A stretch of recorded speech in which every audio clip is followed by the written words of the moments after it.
Hi friends, in this video we're going to be revising Civic Education 2021. If you're new here, welcome. Consider subscribing for more educative videos. Alright, so let's begin with section A, which is multiple choice. If you find alternative answers, you can leave them in the comment section below, lest there are some errors. Question number 1. The constitution that can be altered by a 2/3 majority is said to be A. Flexible. Number 2. Which characteristic of elections in good governance allows stakeholders to criticize the government in constructive ways and offer alternative suggestions for improved governance? C. Inclusive. Number 3. Njepa, a naturalized citizen, lost his citizenship after being expelled from the country of residence by that state. This kind of expulsion is called B. Forced repatriation. Number 4. The following is true about civil and political rights except one. So the answer is D. They do not cost much, hence they are enforceable. 5. The vision of the national anti-corruption policy is to A. Have a nation and its people that are zero tolerant to corruption. Number 6. The type of learning in which a child learns by imitating the behavior of its family members and friends or on television from characters portrayed in the films is called B. Informal learning. Number 7. How can someone keep away from illicit drugs like cocaine? By A. Associating with non-users. Number 8. Mrs. Kalonga, a social worker from the Human Rights Commission, visited Mandanda community and explained to the people that human rights are absolute and undeniable. Which feature of human rights explains the above statement? A. Inalienable. Number 9. Which of the following activity do not fall under civil society activities? B. Reading posters. Study the statement below and answer questions 10 and 11. Joseph borrowed 1,200 from Natsef Bank to buy a popcorn machine for his new business. He signed an agreement with the bank at an interest rate of 10% for a 1-year loan. Number 10. What was the interest on the loan borrowed by Joseph? So you say 10% of 1,200, which is A. 120 kwacha. 11. How much was Joseph supposed to repay the bank after 1 year? So you add the interest to the principal. So you say 1,200 plus 120, you get 1,320 kwacha. A.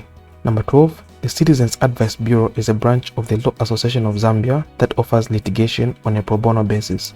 Which of the following statements best explains pro bono? So I can say B. Free legal advice centers where people get legal advice from. 13. Mr. Manchishi, a civic education teacher, asked his learners about the best way of combating gender-based violence. Which one was not the best way? B. Divorcing a spouse who is troublesome. 14. In a situation where there is violence among political parties concerned during campaigns for an election, there is likely to be hatred and conflicts among members of the parties. What is the best way of resolving such conflicts? A. Arbitration. 15. How can you resolve cases of child labor in your community as a social worker? By D. Educating child abusers on the effects of child labor. 16. Which provision of the United Nations Convention on the Rights of a Child requires the government to assist the child to get back the identity that has been unlawfully taken away? C. Family, environment, and care. 17. Masuzio, a dependent to the late Mr. Longa, was given a unreasonably small share of the estate. What steps should be taken to address this problem? He should D. Take his case to the court of law. 18. What is the condition of life which is limited by malnutrition, illiteracy, disease, high infant mortality, and low life expectancy called? A. Absolute poverty. 19. The Zambia Environmental Management Agency, ZEMA, has been discouraging mourners from wrapping plastics on flowers put on graves because plastics are C. Non-biodegradable. And then number 20. Why is the world today referred to as a global village? This is because A. All nations and people freely interact and depend on each other. In section B, number 1. With reference to the Zambian Constitution, answer the questions below. Explain the concept constitution. So a constitution is the supreme law of the land to which all other laws are subordinate. B. Identify forms of the constitution. So a constitution can either be flexible or rigid. C. Why did Zambia inherit the Northern Rhodesia Self-Government Constitution of 1963? This is because it resolved the conflicting interests of the indigenous Africans. D. Which constitutional review commission limited the enjoyment of the rights and freedoms of individuals? So that's the Chona Review Commission of 1972.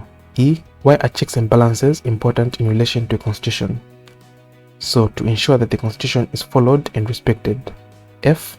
Why is the constitution said to be the foundation of democracy? This is because it contains the fundamental rights and freedoms of citizens. Then number 2.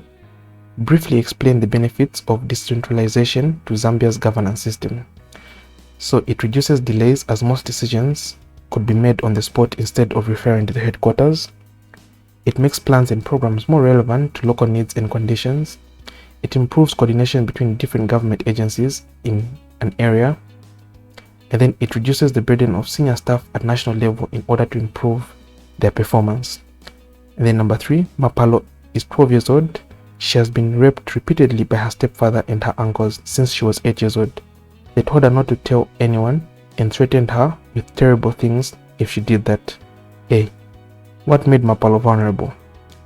So she was too young. B. Mention 2 possible reactions after Mapalo's experience of rape. Pain and depression. C. What should be done to Mapalo's father and her uncles? They should face the law and be arrested. D. Identify 2 harmful practices in relation to sexual abuse experienced in most communities today. So we can say early marriages and child prostitution. E. State 2 institutions that address issues of child abuse in Zambia. So you can say the Victim Support Unit and Young Christian Women's Association. Number 4. In which way can the following promote peace? Intermarriages. So intermarriages among people of different ethnic groupings are good because people become one after marrying each other. B. Mutual aid. So when one person or group of people are experiencing problems, the other people can come in to give help. And then C. Reciprocity. When one person gets a gift, he or she gives something back as appreciation. And then tolerance. This process often creates peace because people expressing different viewpoints are assured of being accepted and not condemned or punished. Finally, question number 5. Study the diagram showing the specialized international human rights instruments and answer the questions that follow. A. What are specialized international human rights instruments?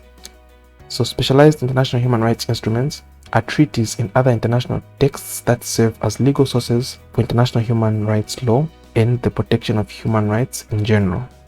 B.